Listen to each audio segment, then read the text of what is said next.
بسم اللہ الرحمن الرحیم۔ السلام علیکم ورحمۃ اللہ وبرکاتہ۔ الحمد للہ وکفی وسلام علی عباده الذین اصطفی، اما بعد۔ حاضرین و ناظرین، یہ درس حدیث نمبر 206 اور آج کا عنوان ہے راہب نے رسول رحمت صلی اللہ علیہ وسلم کو پہچان لیا۔ روایت سماعت کے لیے ترجمے کے بعد تشریح کی جائے گی۔ بسم اللہ الرحمن الرحیم۔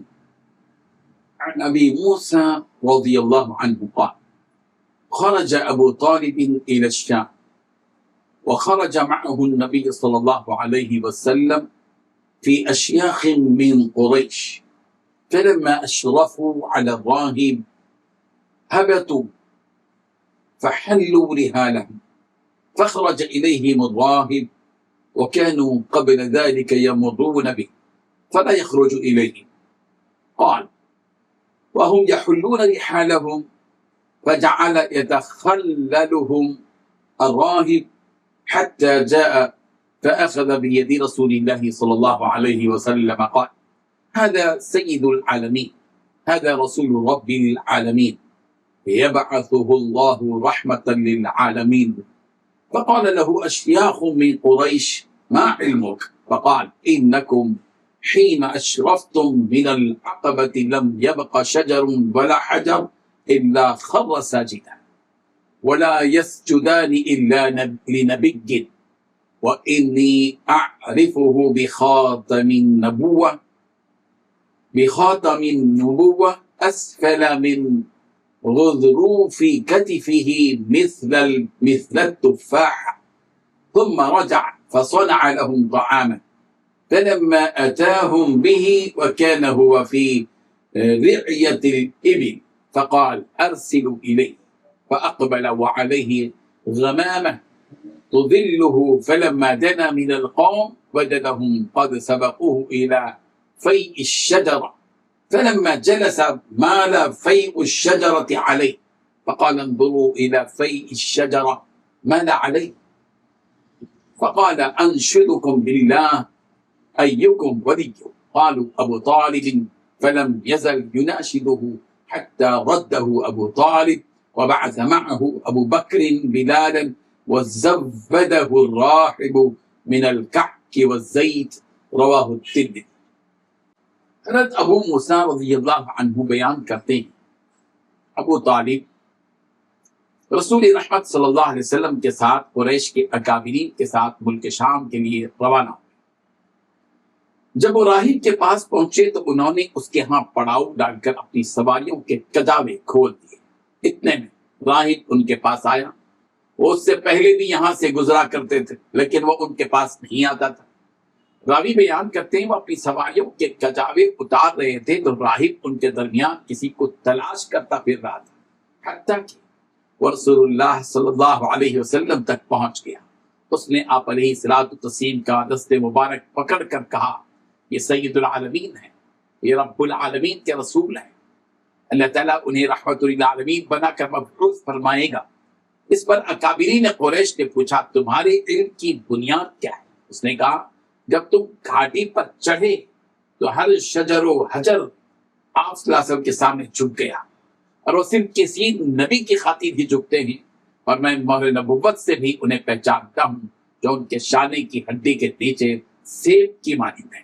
پھر وہ واپس گیا اور ان کے لے کھانے کا اہتمام کیا۔ جب وہ کھانا لے کر ان کے پاس آیا تو اس وقت آپ صلی اللہ علیہ وسلم اونٹوں کی چراگاہ میں، اس نے کہا انہیں بلا بھیجو۔ جب آپ تشریف لائے تو بادل کا ٹکڑا آپ صلی اللہ علیہ وسلم پر سایہ فگن تھا۔ جب آپ علیہ الصلوۃ والتسلیم اکیلے قوم کے پاس آئے تو وہ لوگ آپ صلی اللہ علیہ وسلم سے پہلے ہی درخت کے سائے میں جا چکے۔ جب آپ علیہ الصلوۃ والتسلیم بیٹھ گئے تو درخت کا سایہ جھک گیا۔ اس نے کہا درخت کے سائے کو دیکھو کہ وہ ان پر جھک گیا ہے، میں تمہیں اللہ کی قسم دے کر پوچھتا ہوں کہ تم میں سے ان کا سرپرست کون ہے؟ انہوں نے بتایا ابو طالب۔ وہ مسلسل ان کو قسم دیتا رہا کہ آپ انہیں واپس لے جائیں، حتیٰ کہ ابو طالب نے انہیں واپس بھیج دیا۔ حضرت بکر صدیق رضی اللہ عنہ، حضرت بلال حبشی رضی اللہ عنہ کو آپ صلی اللہ علیہ وسلم کے ساتھ روانہ کیا۔ اور راہب نے روٹی اور زیتون بطور ذات راہ آپ صلی اللہ علیہ وسلم کو عطا کیا۔ بزرگان محترم، بحیرہ راہب کا قصہ سیرت نبوی صلی اللہ علیہ وسلم میں ایک مشہور واقعہ ہے جو سیرت کی مستند کتابوں میں آتا ہے۔ قرآن مجید میں یہ واقعہ براہ راست بیان نہیں ہوا، بلکہ یہ سیرت اور حدیث کی کتابوں میں محفوظ ہے۔ رسول اللہ صلی اللہ علیہ وسلم ابھی بچے تھے، عمر تقریباً 9 یا 12 سال بتائی جاتی ہے۔ آپ صلی اللہ علیہ وسلم اپنے چچا ابو طالب کے ساتھ قریش کے تجارتی قافلے میں شام کی طرف گئے، ملک شام کی۔ یہ قافلہ بصرہ، شام کا ایک مشہور شہر ہے، بصرہ کے قریب ایک جگہ ٹہرا قافلہ۔ یہاں ایک عیسائی راہب رہتا تھا جس کا نام بحیرہ تھا۔ یہ راہب اصل انجیل اور تورات کا عالم تھا، اس کے پاس پچھلی کتابوں کی علامات محفوظ تھی۔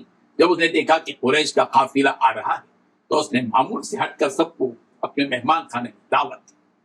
بحیرہ نے سب لوگوں کو غور سے دیکھا، لیکن رسول اللہ صلی اللہ علیہ وسلم کو دیکھ کر اس پر حیرت طاری ہو گئی، کیونکہ اس نے وہی نشانیاں دیکھی آپ علیہ الصلوۃ والتسلیم میں جو اس نے کتابوں میں آخری نبی کے بارے میں پڑھی تھی۔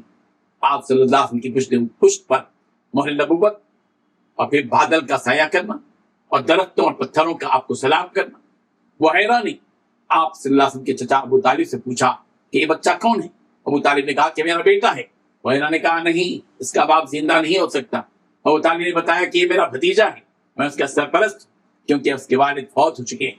بحیرہ نے ابو طالب کو تاکید کی کہ اسے شام یعنی ملک شام نہ لے جائیں، کیونکہ اگر یہودی یا رومی علماء نے اس بچے کی پہچان کر لی تو وہ لوگ انہیں نقصان پہنچائیں گے۔